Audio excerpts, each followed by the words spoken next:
You are working with businesses.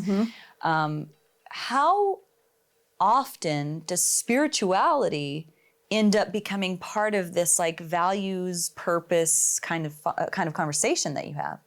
Every time. Really? Does it? And are people comfortable with that?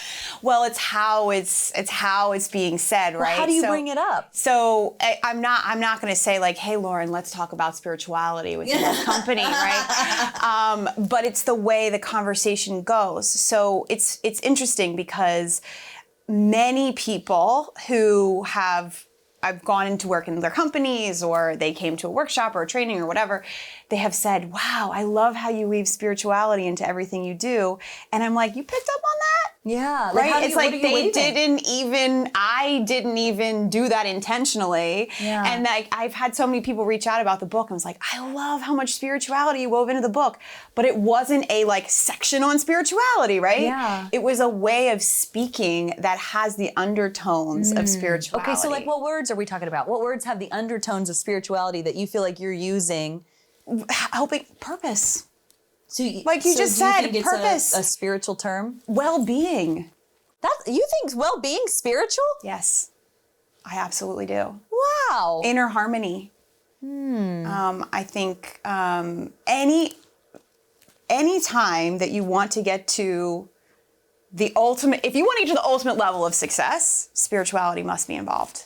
There's no other way. And I will tell you that as somebody who was not spiritual prior to going on my journey from being diagnosed with a work addiction. The first thing that my therapist said to me is, talk to me about your relationship with spirituality. And I just clumped it in with religion. There was no separation to me, and I did not have a positive experience with religion. And so I was like, don't talk to me about that nonsense. Like, that is not going to be a part of this experience together.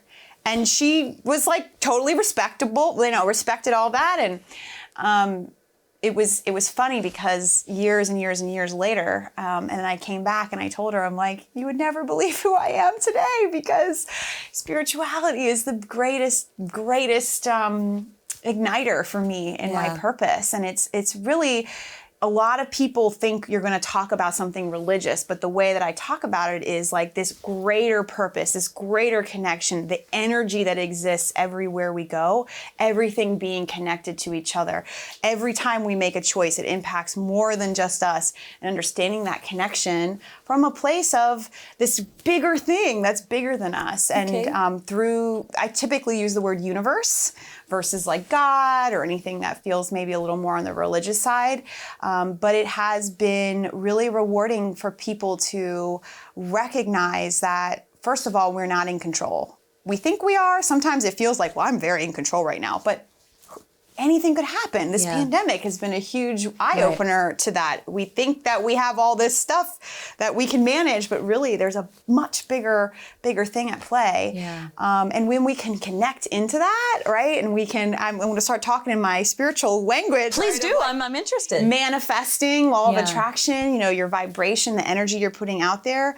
I literally have never experienced the level of abundance that I'm experiencing during this time of things shutting down and, people losing their jobs and people not knowing what they're going to do. We have quadrupled. Oh, wow. And we're just getting started.